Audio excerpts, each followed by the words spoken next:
एक विचारधारा है इस देश में जिन्होंने गांधी को मारा था, वो गांधी के विचारों को भी मारना चाहते पिछले कई वर्षों और बार बार हमें कंपेयर किया जाता था कि देखो नेपाल में जो हिंसा हुई ये लोग भी वैसा ही करेंगे, देखो बांग्लादेश में जो हुआ ये लोग भी वैसा ही कहेंगे।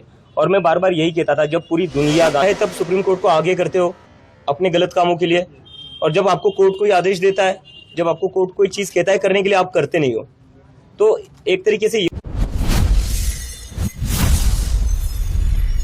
तो हमारे लिए बहुत ही गर्व की बात है कि महात्मा गांधी जी का परिवार आज हमारे साथ खड़ा है। इस आंदोलन के दौरान हमारे ऊपर बहुत आरोप लगाए गए, हमें देश विरोधी कहा गया, हमें कहा गया कि हम बस देश में अराजकता फैलाना चाहते हैं, हम हिंसक लोग हैं। लेकिन आज सर का यहाँ होना हमारे साथ ये दिखाता है कि जो आरोप हमारे ऊपर लगाए थे वो गलत थे, क्योंकि महात्मा गांधी का परिवार खुद हमारे साथ है। इससे बड़ा सर्टिफिकेट हमारे शांतिप्रिय होने का, अहिंसक होने का और देशभक्त होने का नहीं हो सकता। और एक विचारधारा है इस देश में जिन्होंने गांधी को मारा था, वो गांधी के विचारों को भी मारना चाहते पिछले कई वर्षों से वो कोशिश कर रहे हैं कि वो गांधी के विचार भी खत्म कर दे।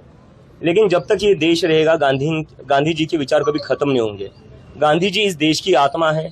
हमारा आंदोलन जो था वो उन्हीं के रास्ते पर चला था और उन्हीं के रास्तों पर चलकर ही सक्सेसफुल हो पाया। अगर हम महात्मा गांधी के रास्ते पर नहीं चलते तो हमें नहीं लगता हमारा आंदोलन कभी सक्सेसफुल हो पाता। और बार बार हमें कंपेयर किया जाता था कि देखो नेपाल में जो हिंसा हुई ये लोग भी वैसा ही करेंगे, देखो बांग्लादेश में जो हुआ ये लोग भी वैसा ही कहेंगे। और मैं बार बार यही कहता था, जब पूरी दुनिया गांधी से सीखती है। नेल्सन मंडेला, उन्होंने साउथ अफ्रीका में जो लड़ाई लड़ी वो गांधी जी से इंस्पायर होकर लड़ी। मार्टिन लूथर किंग ने जो अमेरिका में लड़ाई लड़ी वो गांधी जी से इंस्पायर होकर लड़ी है। तो जब पूरी दुनिया गांधी जी के पास देखती तो गांधी जी के अपने देश के युवाओं को कहीं बाहर देखने की क्या जरूरत है। ते स्वतः म्हटले तुमच्या सोबत राहणार आहे पुढच्या काळामध्ये ऑफकोर्स आम्हाला त्यांची साथ लागेलच आणि आमच्यासाठी याच्यापेक्षा मोठी गर्वाची काही गोष्ट नसते। तमिलनाडु के जो मुख्यमंत्री थे उन्होंने डीसी के ऑर्डर दिया था कि शिक्षा विभाग हो गया, स्कूल विभाग हो गया, पुलिस हो गए, ऑफिशियली जो है जो कॉकरोच जनता पार्टी को सपोर्ट कर रहे हैं उन्हें रोकने के लिए उन्होंने ऑर्डर दिया था। लेकिन आज उन्होंने उस ऑर्डर को पीछे लिया है, किस तरीके से देखते हैं?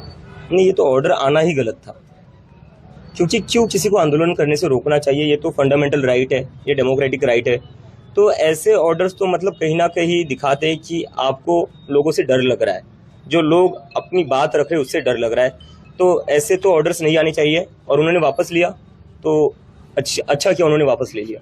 सुप्रीम कोर्ट ने सरकार से कहा था कि जितने भी एफआईआर हुए हैं वो आप दे दीजिए, एक साथ दे दीजिए, हम उनको 141 के तहत क्वैश कर देंगे।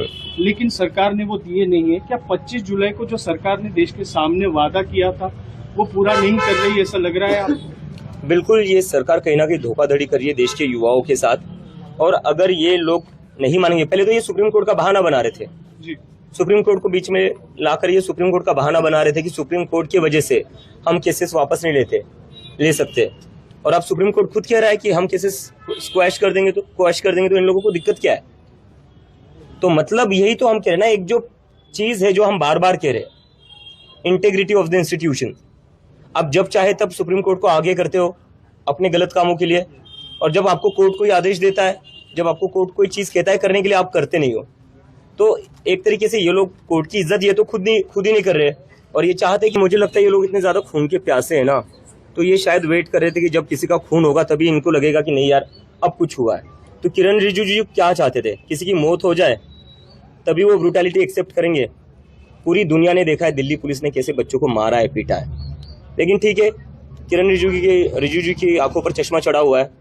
वो अब देखिए, आप किसी और राज्य की सरकार में कोई छोटी भी चीज हो जाए तो उस पर उनको ब्रूटैलिटी नजर आ जाएगी। लेकिन जो दिल्ली पुलिस ने कराया गृह मंत्री के आदेश पर, उस पर उनको लगता है कि कुछ ब्रूटैलिटी हुई नहीं। शायद वो किसी के मरने का इंतजार कर रहे थे शायद वो।